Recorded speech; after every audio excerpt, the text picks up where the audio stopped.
संस्कृति आपकी महान है, इतिहास आपका गौरवशाली है, इस देश के हुक्मरान आप रहे हो, भारत का संविधान आपके पक्ष में है, इस देश का धर्म सर्वश्रेष्ठ है, इस देश के अंदर इतनी सारी जनसंख्या आपकी है, इस देश के शासक रहे हो, तो फिर क्या रोकता आप चीजों को? सिर्फ आपकी मानसिक गुलामी। क्या रोकता है आपको? मानसिक गुलामी। आप लोग मन से गुलाम हो गए हो। आप लोगों के मन के अंदर एक संकीर्ण विचार आ गया है कि मैं नहीं कर सकता, मेरे बस की बात नहीं, मेरे से नहीं होगा। ये आज से आप लोगों ने बदल देना है। ऐसा नहीं सोचना कि मैं नहीं कर सकता या मेरे बस की बात नहीं है। आपने ये कहना है, नहीं मैं करूंगा और मैं करके रहूंगा, ये मैं ही करूंगा, ये मैं ऐसा वादा करता हूं। आपने ऐसा सोचना है, घर में जाए ये विचार लेके जाइए। आज मैं आपके सामने इतना बड़ा एक अफसर, अरे मेरे माँ बाप भी गरीब माँ बाप थे, अनपढ़ थे, पता है, वो स्कूल नहीं गए दोनों, और आज हम BSc MBBS LLB करके IAS की पेपर पास करके आपके सामने यहाँ खड़े हैं। ऐसे ही थोड़ी है हम यहाँ पे आके बोल रहे हैं। हमारे अंदर चिंगारी हुई, कहाँ से क्यों आई वो चिंगारी? बाबा साहब अगर नहीं होते तो हम कहाँ से होते? वो BSc MBBS LLB LLM करते हमने छोड़ दिया और IAS की 2 बार डिग्री पास करके हम यहाँ खड़े हैं। ऐसे ही आ गए हम यहाँ पे, बाबा साहब की कुर्बानी से आए हैं। वो कुर्बानी हमें देनी है, वो मेरा धर्म है, वो मेरे समाज के प्रति मेरी ड्यूटी है, मेरी जिम्मेदारी है। अब दोस्तों, अब सवाल ये उठता है, मैं तो कह ही सकता हूँ, जय भीम प्रकाश आपको उससे बता ही सकते हैं, वो आचार्य बना सकते हैं, समाज में मिशन फैला सकते हैं। नीलम बोध जैसी इतनी महान जो ना, ये जितने पहले संघर्ष करते करते जेल तक गई हैं, ऐसे लोग आपके बीच में आके कह ही सकते हैं। अब जगना तो आपको ही पड़ेगा, आपको इस जीवन में अपने अस्तित्व की लड़ाई लड़नी पड़ेगी। ऐसे ही थोड़ी मर जाना है भाई, ऐसे नहीं जाना हमने। हम ही दरिद्र होकर मरेंगे क्या? क्या हमारे अंदर ही गरीबी हमारे में ही, हमारे तक ही लिखी हुई है क्या हमारे बाप दादा हजारों साल से हम ही लोग गुलाम होकर जिएंगे मरेंगे क्या? नहीं मरेंगे हम इस देश में आखिर शासक भी होना चाहते हैं, इस देश के गुलाम भी बनना चाहते हैं। ये सरकार है, इस देश का शासन हमारे अनुसार चले, हम ये भी चाहते हैं। तभी तो हम हजारों लाखों करोड़ों का, इस देश की 140 करोड़ आबादी का हम भला कर सकते हैं। ऐसे हमने अपना भला कर लिया, अपने तक सीमित हो गए, तो फिर तो भाई हम भी हो गए थे। हमारे घर में भी बहुत अच्छा सब कुछ है, लाखों रुपए का तनख्वाह और अच्छे घर बंगले गाड़ी है, सब कुछ है, तो मैं यहाँ क्यों आता? मेरे को क्या जरूरत थी यहाँ आने की? मेरे को कोई आपसे लेना नहीं था। हम इसलिए आए कि सिर्फ हम अपने तक सीमित ना रहे। अगर भगवान बुद्ध को जो ज्ञान प्राप्त हुआ, उस ज्ञान के बाद अगर वो घर घर गाँव गाँव देहात देहात जाके 45 साल तक लगातार दुनिया में घूम घूम कर जबरदस्ती ज्यादा कर लोगों को धम पढ़ाया, अगर धम नहीं पढ़ाया होता तो क्या दम आज तक जिंदा होता? अगर वो बैठ जाते मठाधीश बन के और कहीं जाते ही नहीं तो क्या धम चलता? इस दुनिया में धम का प्रचार होता? भगवान बुद्ध घूम घूम कर अपनी यात्रा कर करके दुनिया को संदेश दिया। इसलिए हम भी आए हैं। जो बीज ही नहीं बचेगा तो कोई भी पौधा या पेड़ नहीं उगेगा। तो ऐसे करते करते आप जो कहते हैं लोग, आइए हम आपको 84 योनि से इस जीवन के भवसागर से पार ले जाते हैं, कोई नहीं ले जा सकता तुम्हारे जीवन को भवसागर से पार। तुम स्वयं ही उसको उस चक्कर से मुक्त हो सकते हो, और उस चक्कर से मुक्त होने के लिए तुम्हें अपने कर्मों को, सिर्फ और सिर्फ कर्मों को, अपने ज्ञान को आपने उस लेवल तक ले जाना पड़ेगा जिस लेवल पर आपके लास्ट मोमेंट में, जिंदगी के लास्ट मिनट पे आपके अंदर कोई विकार ही पैदा ना हो।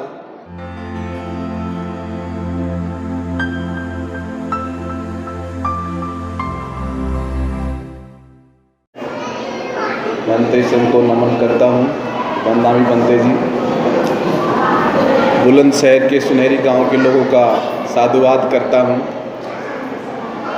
और धम्मपद टीम के सभी साथियों का, एडवोकेट जय भीम प्रकाश और नीलम बोध जी और सभी आचार्यों का मैं साधुवाद करता हूं। और सभी प्यारे बच्चों, सज्जनों, आज जो गोष्ठी रखी है, शुद्ध धम्म की बात करने की बात है, तो हम सिर्फ धम्म की बात करेंगे, इधर उधर की बात नहीं करेंगे। और बड़ी गहराई से मैं आप लोगों को धम्म के बारे में अपना अनुभव बताऊं। देखिए, धम्म शांति से क्रांति का रास्ता है। धम्म शांति से क्रांति का रास्ता है। अगर आप धम्म की बात करते हैं तो इसके अंदर व्यक्ति के जीवन में 4 तरह की जो आपके जीवन में चुनौतियां हैं, आप उन चुनौतियों से अपने आप ही निजात पा जाओगे, उनसे मुक्ति हो जाएगी। आपके जीवन में जो अज्ञानता है, जो भगवान बुद्ध के धम्म का पहला सार है कि कोई भी व्यक्ति अज्ञानता में अकुशल कर्म करता है, ये बुद्ध के धम्म का पहला नियम है। Ignorance is the base of your all bad deeds. आपके अकुशल कर्मों का बेस आपकी अज्ञानता है। आपकी अज्ञानता ही आपके कर्मकांड, आपके पाखंड और आपके इस गरीबी का और आपके शोषण का आधार है, क्योंकि आप जानते नहीं, आप ये नहीं जानते हैं कि आपके कर्मकांड से, आपके पाखंडवाद से, आपके किसी भी क्रियाकलाप से कोई भी व्यक्ति, दुनिया के कोई भी महान ताकत आपका कल्याण नहीं कर सकती। आपका कल्याण सिर्फ आपका विवेक ही करेगा, जो भगवान बुद्ध के धम्म का सार है। आपने अपने जीवन में इतना विवेक पैदा करना है, इतना बौद्धिक लेवल अचीव करना है, इतना प्रज्ञावान बनना है, अपने तर्कशील को होना है और विवेक को इतना तेज करना है कि दुनिया की कोई भी चुनौती आपके सामने टिक ना सके। आप किसी भी परिस्थिति में, कैसी भी परिस्थिति में आप विचलित ना हो, मन की शांति और एकाग्रता बनी रहे, ये धम्म का बेस है। अब इस बेस के लिए आपको करना क्या है? अब कहने से तो होगा नहीं। आपने अपने कर्म को, मन को, विवेक को, जो हमने अभी पढ़ा, मन वचन कर्म, इनके अपने आप को एक बौद्धिक लेवल कैसे आएगा, उसके लिए सबसे पहले आपको अपने जीवन में शीलों का आचरण करना पड़ेगा, जो सभी आचार्यों ने कहा है। पंचशील हैं, त्रिशरण हैं, ये तो हमारे बेसिक हैं। फिर हम अष्टांगिक मार्ग का बाद में आचार्य जी बता रहे थे, पास्ट कराएंगे। लेकिन आपने ये जानना पड़ेगा कि आपके दुख का कारण क्या है। देखिए, भगवान बुद्ध के धम्म का पूरा बेस वो दुख पर है कि दुनिया में दुख है। जो भगवान बुद्ध ने 4 आर्य सत्य दिए, उनका बेस क्या है? क्या है वो आर्य सत्य? मतलब यूनिवर्सल ट्रूथ क्या है दुनिया के अंदर, जो हजारों साल पहले भी और आज भी इस दुनिया में दुख है, ये पहला ज्ञान है। दुनिया में दुख का कारण है, ये दूसरा ज्ञान है। कारण का निवारण है, ये तीसरा ज्ञान है। और निवारण का रास्ता है, ये चौथा ज्ञान है, वो है धम्म, जो भगवान बुद्ध ने अपनी शिक्षाओं में दिया है। अब सवाल ये उठता है कि यहाँ पर आप लोगों ने कारण नहीं जाना। आप लोग इतने गरीबी में, ऐसे हालातों में, हम लोग उस देवी देवता, कर्मकांड, भाग्य, भगवान, ऊपर वाले नीचे वाले को और कर्मों के अंदर किसी हजार तरह की रीति रिवाजों को ढो रहे हैं, इस अज्ञानता में कि हम नहीं जानते कि शायद हमारा कोई बाहरी ताकत हमारा कल्याण कर दे। बाहरी ताकत इस दुनिया में आपका कल्याण करने वाली नहीं है। ये भगवान बुद्ध का एक लाइन में संदेश है कि आपके स्वामी स्वयं आप हैं। आपका स्वामी कोई और हो ही नहीं सकता, और आपका स्वामी आपका मन है, और मन को अपने वश में करना ये आपके हाथ में होना चाहिए। सबसे पहला नियम है कि आपने अपने मन को ट्रेन करना है। मन को ऐसी ट्रेनिंग देनी है कि इस मन के अंदर से आपके सारे विकार मुक्त हो जाएं, जो आपकी गति में, आपकी प्रगति में बाधा हैं। वो कौन कौन से विकार हैं? आपके अंदर तृष्णा है, जेलसी है, बदले की भावना है, गुस्सा है, आपके अंदर बहुत सारा जो नफरत है, बेचैनी रहते हो, दुखी रहते हो, टेंशन में रहते हो, उलझे हुए रहते हो, हजार तरह के भ्रम में रहते हो, देवी देवता कर्म कांड में, पूजा पाठ में रहते हो, और दुनिया भर के भ्रम में रहते हो। ये मानव के विकास में बाधाएं हैं। ये भगवान बुद्ध ने कहा है कि आपके जीवन में ये बाधाएं हैं। इन बाधाओं को कहने से तो आप इनके ऊपर आप विजय नहीं प्राप्त कर सकते, क्योंकि दुनिया के सभी धर्मगुरु यही कहते हैं, चोरी मत करो, झूठ मत बोलो, व्यभिचार मत करो, नशीली पदार्थों का सेवन मत करो। सभी यही कहते हैं। हिंदू भी यही कहेगा, मुसलमान भी यही कहेगा, जैसुस भी यही कहेगा, और बौद्ध भी यही कहेंगे। सभी तो कहेंगे ना। सभी के धर्मगुरुओं की चर्चा में क्या बात करवाई जाएगी? यही कराई जाएगी, चोरी नहीं करना, व्यभिचार नहीं करना, झूठ नहीं बोलना, नशीली पदार्थों का सेवन नहीं करना। वहां पे जाओगे तो भी यही समझाया जाएगा आपको। लेकिन बुद्ध यहाँ पर अलग कैसे हैं? बुद्ध अलग यहाँ इसलिए हैं, वो कहते हैं कहने से नहीं होगा कि ऐसे नहीं करो, वैसे नहीं करो, वैसे नहीं करो, बल्कि आपको अपने मन को ऐसा ट्रेन करना पड़ेगा कि आपके मन से ही वो विचार या विकार खत्म हो जाए। उसकी ट्रेनिंग करनी पड़ेगी। आपके अंदर से विचार आएगा कि मैंने व्यभिचार नहीं करना, मैंने चोरी नहीं करनी, मैंने झूठ नहीं बोलना, मैंने नशीली पदार्थों का सेवन नहीं करना। ये कहने से नहीं आता, ये फर्क है बुद्ध के धम्म में और बाकी लोगों के धर्म में। यहाँ बुद्ध के धर्म में आपको ये चीजें अपने आप से अंदर से खत्म हो जाएंगी। अब सवाल उठता है वो कैसे खत्म होगी? ऐसे कहने से तो खत्म नहीं होंगी। देखिए, ऐसे नहीं होंगी मैंने कह दिया कि आप आज से चोरी करना बंद कर दो, आज से झूठ बोलना बंद कर दो, आज से व्यभिचार करना बंद कर दो। जो पंचशील हमने पढ़ाया, पानातिपाता वेरमणि, मूषावादा वेरमणि, अदिन्नदाना वेरमणि, सुरा मेर मज्जप मद्दठाना वेरमणि और कामेषु मिच्छाचारा वेरमणि, हमने यही तो पंचशील पढ़ाया ना। ऐसे नहीं होगा। इससे आगे भी बुद्ध का एक और ज्ञान है, वो ज्ञान है विपश्यना। हमारे भंत जी जानते हैं, जब आप लोग डेली जो हमारे बुद्ध जो धम्म के ट्रस्ट हैं वहाँ पे विपश्यना होती है, 1 घंटा 1.5 घंटा अगर आप विपश्यना करना जानते हैं, उसमें आपकी मन की ट्रेनिंग होती है। आपके मन का लेवल इस लेवल तक पहुँच जाता है, आपका बौद्धिक स्तर इतना लेवल हो जाता है कि आपके अंदर से विचार आएगा कि मुझे किसी पराई बहन बेटी के साथ में वे विचार नहीं करना, क्योंकि ये दुख का कारण हो सकता है। और मुझे मुक्ति क्या चाहिए? मुझे दुख से मुक्ति चाहिए। मुझे दुख चाहिए या सुख चाहिए? बताइए। दुख चाहिए किसी को? कोई दुख चाहता है? कोई दुख नहीं चाहता, लेकिन फिर भी नशा भी करता है, झूठ भी बोलता है, व्यभिचार भी करता है और जो न चोरी भी करता है, लेकिन दुख तो नहीं चाहिए, लेकिन करता तो हूं मैं। तो कैसे करूं भाई? अब क्या करूं? मेरी आदत बन गई है ना, आदत है। और समाज में ऐसा प्रचलन बन गया है, लोग हम देखते हैं, अरे वो भी तो कर रहा है ना, अरे वो भी तो पीता है, या वो भी ऐसा कर रहा है। आपको अपने आप को सुधारना है। भगवान के बुद्ध की धम्म में एक नियम है, किसी को नहीं सुधारना, दूसरे को बदलने नहीं चलना, आपने स्वयं को बदलना है। ऐसा ही बोलते हैं, हमें स्वयं को बदलना है। स्वयं को क्या बदलना है? कि मेरी नीति और नियति में ऐसा कर्म, मेरी वाणी से, विचार से, व्यवहार से ऐसा ना हो किसी को उससे दुख पहुंचे। मेरी वाणी से, विचार से, कर्म से ऐसा कुछ ना हो जिससे किसी को दुख पहुंचे। ये तो हो गया मेरे व्यक्तिगत जीवन का उद्देश्य सफल हो गया कि मैं दुखी नहीं हूं।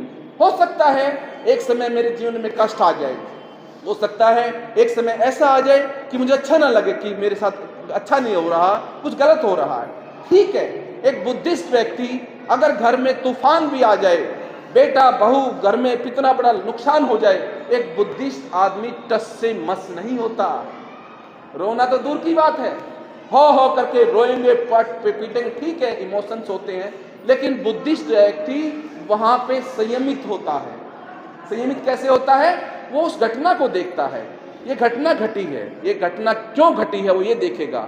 मेरे साथ ऐसा दुख क्यों आया? क्या ये दुख मेरे गलती से आया? क्या ये दुख मेरे कर्म से आया? क्या ये दुख मेरे किसी ऐसी व्यवस्था से आया? तो उसको वो सुधारेगा कि दोबारा ऐसा दुख ना आए, उस पर वो काम करेगा। बुद्ध का एक नियम है कि जो मैंने एक गलती कर दी वो गलती मैं दोबारा नहीं करूंगा। एक गलती को दोबारा नहीं करना, यहाँ पे उसके ऊपर काम करना है। इसको बोलते हैं कॉज एंड इफेक्ट थ्योरी।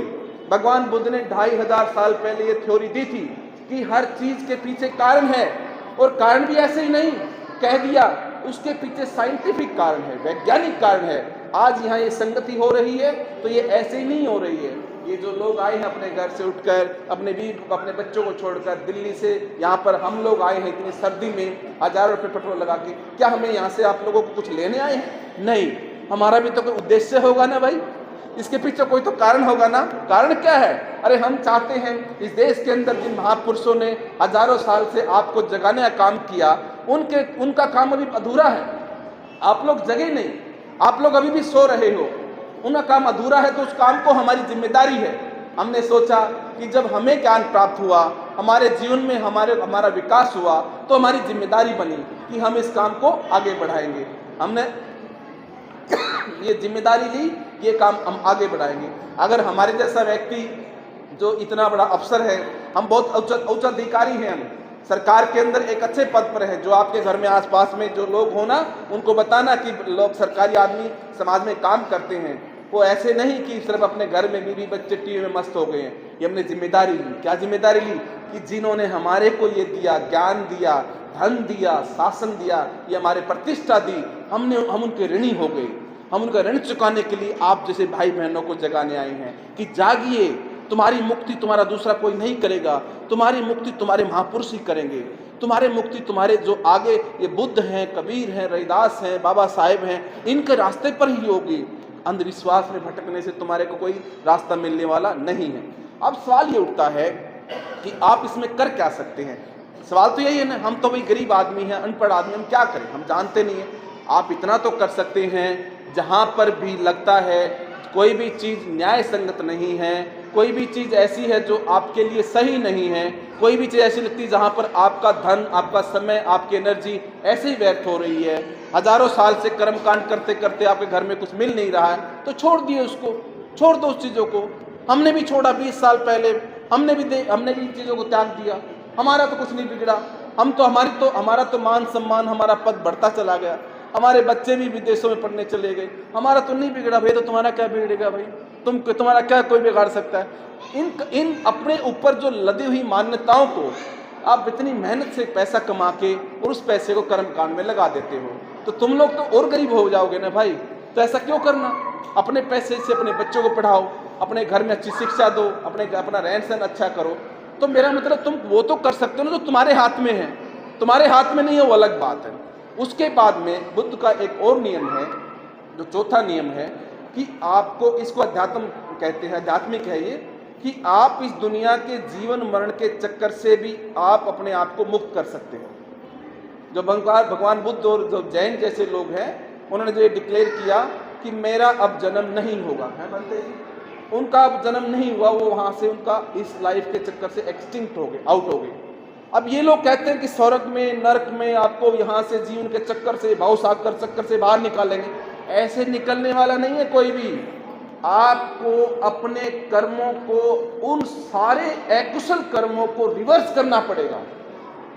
हर क्षण अपने अंदर वो लव, कंपैशन, वो विजडम यानी मैत्री, ये करुणा, ये पन्ना पैदा करनी पड़ेगी। आपके अंदर भाईचारे की भावना होनी चाहिए, सहनशीलता होनी चाहिए, आप ज्ञानी होने चाहिए, वैज्ञानिक होने चाहिए, आप एक प्रतिष्ठित आदमी होने चाहिए। आपकी वाणी में, कर्म में, विचार में हर समय किसी को भी ऐसी वाणी हो जो अच्छी लगे, खुश दे। और आप ऐसे करते करते अपने मन से अपने कर्मों को रिवर्स करते चले जाते हैं, अपने सारे अकुशल कर्मों को रिवर्स करते चले जाते हैं। ऐसे होगा नहीं, अपने कहने से नहीं होगा, विपश्यना करनी पड़ेगी, ध्यान करना पड़ेगा। याद रखिए, ध्यान करोगे तो आधा काम तो ध्यान करेगा और आधा काम फिर आप अपने आप करेंगे, कंट्रोल करेंगे। आप धीरे धीरे करके सारे अपने अकुशल कर्मों को, अपनी नेगेटिविटीज़ को, जो आपके अंदर नेगेटिविटीज़ हैं, दुनिया भर की जो हमारे लाइफ में जो बाधाएं हैं, उनको खत्म करेंगे, शुद्ध हो जाएंगे। शुद्ध होते होते बुद्ध हो जाएंगे, आप प्रबुद्ध हो जाएंगे। तो आप जब आपके नेगेटिव कर्म ही नहीं बचेंगे, आपकी जीवन में अकुशल कर्म ही नहीं रहेगा बनते जी, तो ये आपके पास अगले जीवन में उत्पत्ति का बेस नहीं बचेगा, बेस ही नहीं बचेगा। जो बीज ही नहीं बचेगा तो कोई भी पौधा या पेड़ नहीं उगेगा। तो ऐसे करते करते आप जो कहते हैं लोग, आइए हम आपको 84 योनि से इस जीवन के भवसागर से पार ले जाते हैं, कोई नहीं ले जा सकता तुम्हारे जीवन को भवसागर से पार। तुम स्वयं ही उस चक्कर से मुक्त हो सकते हो। और उस चक्कर से मुक्त होने के लिए तुम्हें अपने कर्मों को, सिर्फ और सिर्फ कर्मों को, अपने ज्ञान को आपने उस लेवल तक ले जाना पड़ेगा जिस लेवल पर आपके लास्ट मोमेंट में, जिंदगी के लास्ट मिनट पे आपके अंदर कोई विकार ही पैदा ना हो। देखिए, जैसा मैंने बुद्ध को पढ़ा, जब आदमी लास्ट समय पे जाता है तो उस समय जो विकार या जो उस समय जो कर्म उस सामने आता है, वो अगले जीवन की उत्पत्ति का आधार बनता है। ऐसा ही बनते हैं, वो आपका बेस बनता है। जब आपका इस जीवन से लास्ट समय पर आप यहाँ से दुनिया से जाएंगे, कोई ऐसा कर्म ही नहीं बचेगा या कोई ऐसा आपके पास कोई गुण ही नहीं बचेगा जो आपको अगली जन्म की उत्पत्ति के लिए आपका बेस बने, तो आप इस दुनिया के भवसागर से मुक्त हो जाएंगे। इसको बोलते हैं पट्टिक का समुपादा है प्रकाश जी, इसको बोलते हैं पट्टिक का समुपादा। 12 स्टेजेस हैं भगवान बुद्ध के धम्मपद में, उनको पढ़िएगा कभी बनते जी, आप ये लोग बताएंगे। उन चक्रों में से गुजरते हैं हम लोग, तो चक्र में गुजरते हमारी ऐसी स्थिति आ जाती है इस जीवन के भवसागर से। इन लोगों ने इसको भवसागर नाम दे दिया, भगवान बुद्ध की पाली भाषा में उसको बोलते हैं पट्टिक का समुपादा। तो आप ऐसे जीवन से मुक्त भी हो सकते हैं। ये आध्यात्मिक है, ये सांसारिक है, और अब बौद्धिक ज्ञान है कि इस दुनिया में इस जीवन का आने का मकसद क्या है। आपका मकसद क्या है यहाँ आने का? मकसद तो ये है ना कि आप खुश रहना चाहते हैं, मकसद ये है कि आप शांति चाहते हैं, मकसद ये है कि आपके जीवन में संतुष्टि होनी चाहिए, और मकसद ये है कि आपके जीवन में पीस ऑफ माइंड होना चाहिए। यही तो उद्देश्य है ना। कोई आदमी दुखी रहना चाहता है क्या? कोई आदमी जो ना अनहैप्पी रहना चाहता है क्या? कोई अपने मन की शांति खोना चाहता है क्या? नहीं चाहता ना। लेकिन कोई भी आदमी सही रास्ते पे नहीं चलना चाहता। सब लोग शांति चाहते हैं, सब लोग मन की शांति संतुष्टि चाहते हैं, पीस ऑफ माइंड चाहते हैं, लेकिन रास्ते पे नहीं चलना चाहते। अगर चाहते हो कि मन की शांति संतुष्टि अगर मिले तो आपको रास्ता पढ़ना पड़ेगा धम्मपद का। कौन सा रास्ता? धम्मपद। जो ये लोग चला रहे हैं, जय भीम प्रकाश और नीलम बौद्ध और आचार्य जो लोग चला रहे हैं, ये बहुत अच्छा काम कर रहे हैं। इनको साधुवाद देता हूँ मैं, इनके लिए बहुत सारी मैं शुभकामनाएं करता हूँ। और मैं ज़्यादा तो नहीं, मैं आपको 1000 रुपये का मैं आपको डोनेट सहयोग राशि भी मैं दे के जाऊँगा, क्योंकि दूर से आऊँ, नहीं तो मैं ज़्यादा देता आपको। तो दोस्तों, अब यहाँ से सवाल आता है कि इस शांति से क्रांति कैसे होगी? अब मेन हमारा कंसेप्ट ये था, शांति तो आ गई, हमने अपने जीवन में शांति भी ले ली, हमने अपने जीवन में संतुष्टि भी ले ली, पीस ऑफ माइंड भी आ गया। कैसे ले लिया? दोबारा बता देता हूँ। हमने सारे कर्म को हमने सकुशल कर दिया, सारी नेगेटिविटीज को हटा दिया, जो हमारे मन में, हमारे शरीर में, जीवन में हमारे जो भी आपदाएं हैं, जो हमारे आगे रुकावटें हैं, हमने सबको हटा दिया। हम एकदम से शुद्ध हो गए। ओके, हम शुद्ध हो गए, हम प्रबुद्ध हो गए, हमारे जीवन में वो नहीं रहा। लेकिन क्या जीवन में आपकी लाइफ का यही उद्देश्य है कि आप प्रबुद्ध हो गए, आप शुद्ध हो गए, आप बिल्कुल एकदम से शांत हो गए, संतुष्ट हो गए और जीवन से चले गए? क्या जीवन का ये उद्देश्य है? ये उद्देश्य तो भंते लोगों का है कि इन लोगों के जीवन में इतना संयमित होना चाहिए। तुम्हारे जीवन में उद्देश्य है कि आप इस दुनिया में आए हैं तो मानव विकास के लिए काम करिए, इस जग जीवन के लिए, इस समाज के लिए, अपने बच्चों को इस देश के अंदर महान से महान उपलब्धियों के लिए अपना संघर्ष कीजिए। अब यह आवासाब आते हैं जो हमने कहा कि शांति से क्रांति कैसे होगी, शांति से क्रांति कैसे होगी। और मुझे पता है कि आप लोग बहुत गरीब आदमी हो, बिल्कुल हैंड टू माउथ हो, ज्यादा संपन्न लोग नहीं हो, आपके पास बहुत कुछ नहीं है, लेकिन मैं दावा करता हूं गरीब से गरीब आदमी भी इस देश के अंदर बुलंदियां छू सकता है भगवान बुद्ध के रास्ते से और बाबा साहब के संविधान से। अब यहाँ पर आपके लिए एक रास्ता खुलता है। अब आप शुद्ध हो गए हो, प्रबुद्ध हो गए हो, भगवान बुद्ध के धम्म पे चल पड़े हो, तो अब आप लोग इस दुनिया में बाबा साहब के लिए जो जीवन के अंदर संगठित करो, एजुकेट करो, ऑर्गेनाइज करो, एजुकेट करो, स्ट्रगल करो, जो भी हम जानते हैं। अब आपको इस जीवन में अपने अस्तित्व की लड़ाई लड़नी पड़ेगी। ऐसे ही थोड़ी मर जाना है भाई, ऐसे नहीं जाना हमने। हम ही दरिद्र होकर मरेंगे क्या? क्या हमारे अंदर ही गरीबी हमारे में ही, हमारे तक ही लिखी हुई है क्या हमारे बाप दादा हजारों साल से हम ही लोग गुलाम होकर जिएंगे, मरेंगे क्या? नहीं मरेंगे हम इस देश में आखिर शासक भी होना चाहते हैं, इस देश के गुलाम भी बनना चाहते हैं। ये सरकार है, इस देश का शासन हमारे अनुसार चले, हम ये भी चाहते हैं। तभी तो हम हजारों लाखों करोड़ों का, इस देश की 140 करोड़ आबादी का भला कर सकते हैं। ऐसे हमने अपना भला कर लिया, अपने तक सीमित हो गए, तो फिर तो भाई हम भी हो गए थे। हमारे घर में भी बहुत अच्छा सब कुछ है, लाखों रुपए का तनख्वाह और अच्छे घर बंगले, गाड़ी है, सब कुछ है, तो मैं यहाँ क्यों आता? मेरे को क्या जरूरत थी यहाँ आने की? मेरे को कोई आपसे लेना नहीं था। हम इसलिए आए कि सिर्फ हम अपने तक सीमित ना रहे। अगर भगवान बुद्ध को जो ज्ञान प्राप्त हुआ, उस ज्ञान के बाद अगर वो घर घर, गाँव देहात जाके 45 साल तक लगातार दुनिया में घूम कर जबरदस्ती ज्यादा कर लोगों को धम पढ़ाया। अगर धम नहीं पढ़ाया होता तो क्या दम आज तक जिंदा होता? अगर वो बैठ जाते मठाधीश बन के और कहीं जाते ही नहीं तो क्या धम चलता? इस दुनिया में धम का प्रचार होता? भगवान बुद्ध घूम कर अपनी यात्रा कर करके दुनिया को संदेश दिया। इसलिए हम भी आए हैं। देखिए, सभी तरह की बातें आपके सामने आएंगी। कोई राजनीति करेगा, कोई समाज की बात करेगा, कोई धम की बात करेगा, कोई बात नहीं, सब एक ही बात है। इनमें अलग कुछ नहीं है। वही धम है, वही समाज है, वही राजनीति है। पहले अपना विकास करो, जो बुद्ध का नियम है, अतदीपा भाव, अपने आप को श्रेष्ठ करो, अपने आप को संपन्न करो, इस दुनिया में अच्छा साबित करो, बढ़िया तरीके से जीवन के अंदर जियो, अपने आप को प्रतिष्ठित प्रूव करो। तो आप किसी से कम नहीं है।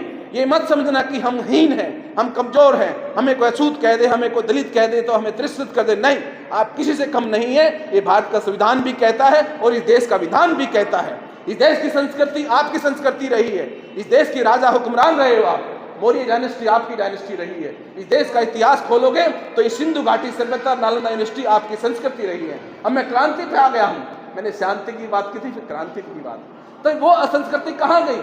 वो संस्कृति सिर्फ हमें गूंगा बहरा या चुपचाप रह के अपने आप को शांत रहकर नहीं मिलेगी। उस संस्कृति के लिए भी हमें जैसा यथासंभव हो उसके लिए हमें स्ट्रगल करना है, उसके लिए हमें संघर्ष करना है, उसकी लड़ाई करनी है। हाँ, वो अलग बात है कि हम लोग वायलेंस नहीं कर सकते, हम बुद्ध के अनुयायी हैं, हम शांति के अनुयायी हैं, हम नॉन वायलेंस वाले लोग हैं, लेकिन कलम की ताकत तो है ना भाई, विचार तो है ना, विचार है, संविधान है, इस देश की जनसंख्या है, इस देश का भूभाग है आपके पक्ष में है, सब कुछ तो आपके पक्ष में है। क्या कमी है आपके पास? संस्कृति आपकी महान है, इतिहास आपका गौरवशाली है, इस देश के हुक्मरान आप रहे हो, भारत का संविधान आपके पक्ष में है, इस देश का धर्म सर्वश्रेष्ठ है, इस देश के अंदर इतनी सारी जनसंख्या आपकी है, इस देश के शासक रहे हो, तो फिर क्या रोकता आप चीजों को? सिर्फ आपकी मानसिक गुलामी। क्या रोकता है आपको? मानसिक गुलामी। आप लोग मन से गुलाम हो गए हो। आप लोगों के मन के अंदर एक संकीर्ण विचार आ गया है कि मैं नहीं कर सकता, मेरे बस की बात नहीं, मेरे से नहीं होगा। ये आज से आप लोगों ने बदल देना है। ऐसा नहीं सोचना कि मैं नहीं कर सकता या मेरे बस की बात नहीं है। आपने ये कहना है, नहीं मैं करूंगा और मैं करके रहूंगा, ये मैं ही करूंगा, ये मैं ऐसा वादा करता हूं। आपने ऐसा सोचना है, घर में जाए ये विचार लेके जाइए। आज मैं आपके सामने इतना बड़ा एक अफसर, अरे मेरे माँ बाप भी गरीब माँ बाप थे, अनपढ़ थे, पता है, वो स्कूल नहीं गए दोनों, और आज हम BSc MBBS LLB करके IAS की पेपर पास करके आपके सामने आंख रहे हैं। ऐसे ही थोड़ी हम यहाँ पे आके बोल रहे हैं। हमारे अंदर चिंगारी हुई, कहाँ से क्यों आई वो चिंगारी? बाबा साहब अगर नहीं होते तो हम कहाँ से होते? वो BSc MBBS LLB LLM करते हमने छोड़ दिया और IAS की 2 बार डिग्री पास करके हम यहाँ खड़े हैं। ऐसे ही आ गए हम यहाँ पे, बाबा साहब की कुर्बानी से आए हैं, वो कुर्बानी हमें देनी है, वो मेरा धर्म है, वो मेरे समाज के प्रति मेरी ड्यूटी है, मेरी जिम्मेदारी है। अब दोस्तों, अब सवाल ये उठता है, मैं तो कह ही सकता हूँ, जय भीम प्रकाश आपको बता ही सकते हैं, वो आचार्य बना सकते हैं, समाज में मिशन फैला सकते हैं। नीलम बोध जैसी इतनी महान जो ना, एक इतने पहले संघर्ष करते करते जेल तक गई हैं, ऐसे लोग आपके बीच में आके कह ही सकते हैं। अब जगना तो आपको ही पड़ेगा। ऐसा तो नहीं है ना कि हम आपको रात को आके रोज जगाएंगे, ऐसा नहीं हो सकता। अगर बच्चा चलना नहीं सीखेगा तो माँ बाप कैसे चलाएगा उसको? बच्चे को भी चलना पड़ेगा। इसलिए कहना ये चाहते हैं कि हमने जो किया, हमारी जिम्मेदारी हमने निभाई है। हम लोग आज भी अपने आप में खुश हैं कि हम धर्म निभा रहे हैं, बाबा साहब का कारवां आगे लेके जा रहे हैं, भगवान बुद्ध के धर्म को आगे लेके जा रहे हैं। लेकिन अगर फिर भी नहीं जा रहा, कुछ कमी है, तो समाज के अंदर भी गड़बड़ है। आप लोग की जिम्मेदारी बनती है, आप लोग को भी 2 कदम चलना पड़ेगा, ये जिम्मेदारी लेनी पड़ेगी। नहीं तो ऐसे कहने से काम चलने वाला नहीं है। ये खाना और भाषण का प्रोग्राम नहीं है, ये मन के विचार की क्रांति है। ये आपके जीवन में क्रांति लाने वाले विचार होना चाहिए। ये सिर्फ पूड़ी सब्जी खाने का बात नहीं है यहाँ पर कि पूड़ी सब्जी खानी है तो हम लोग बैठे रहे, नहीं। ये तुम्हारे अंदर से चेतना जागनी चाहिए, तुम्हारे चित्त और तुम्हारे मन के अंदर वो विकास की भावना पैदा होनी चाहिए। यही बुद्ध का दम है और यही बाबा साहब और भगवान हमारे महापुरुषों की क्रांति है। लेकिन वो हो सकती है संविधान के माध्यम से। संविधान अभी भी थोड़ा बहुत बचा हुआ है, जिंदा है, लेकिन अगर 2-4 साल 5-4 साल ऐसे ही तुम लोगों ने निकाल दिए तो हो सकता है आज बोलने वाले लायक भी ना बचे। यहाँ पर ऐसी सभा करने के लिए भी शायद हम लोग ना आ पाएँ और आप लोग यहाँ पर ऐसे नहीं मौजूद हो सकें, क्योंकि बहुत बुरे हालात हैं जैसा आप देख रहे हैं। तो साथियों, कम से कम मैं यही संदेश देना चाहता हूँ कि जहाँ पर भी हो, जैसे भी हो, गली में, मोहल्ले में, घर में, परिवार में, एक अकेले चलने की हिम्मत करिए। आप अकेले चलिए, किसी का इंतजार मत करिए कि वो चलेगा तो मैं चलूंगा, वो चलेगी तो मैं चलूंगी, वो बदलेगी तो मैं। ऐसा नहीं सोचना आप लोगों ने। आपने सोचना मैं बदलूंगी तो मेरा बच्चा बदलेगा। आपने अगर वो गुलामी छोड़ी तो तुम्हारे बच्चे उससे आगे बढ़ेंगे, और तुमने नहीं छोड़ी तो 50 साल बाद तुम्हारे बच्चे उस लाइन पे आके छोड़ेंगे। तो सोचिए कितना बड़ा काम कर रहे हो आप। हमारे माँ बाप ने कोई मंदिर नहीं भेजा हमारे को, हमारे माँ बाप ने हमें स्कूल भेजा। कभी हमें ये नहीं कहा जाओ दीप बत्ती जला लो, हमें नहीं कहा, हमें पता ही नहीं कि मंदिर में क्या जाना होता है। तो देखिए ना, वहां से वो क्रांति आई तो आज हम यहाँ पे पहुंचे, और हम यहाँ पहुंचे तो हमारे बच्चे और आगे होंगे। तो ये आपको गुलामी आपको तोड़नी पड़ेगी, तब आपके बच्चे उससे आगे बढ़ेंगे, और आप उसको ढोगे तो तुम्हारे बच्चे उसको जाके 50 साल बाद खत्म करेंगे। ये आपको बदलाव करना है। बदलाव दुनिया का नियम है। भगवान बुद्ध का पहला ही नियम है कि दुनिया में बदलाव है और बदलाव में गति है। बदलोगे नहीं तो कुछ नहीं हो सकते। कितना ही बोल सकता हूँ मैं, तो सारा दिन बोल सकता हूँ, इतनी तरह की भाषा या ज्ञान लिया है, लेकिन आई थिंक इतने में भी समझ जाओगे तो लगता है हमारा आने का उद्देश्य सफल हो जाएगा। आप सभी ने इतने ध्यान से प्यार से सुना, सम्मान दिया और बहुत अच्छा कार्यक्रम हुआ। मैं सबका साधुवाद करता हूँ। जय भीम, नमो बुद्धाय, जय।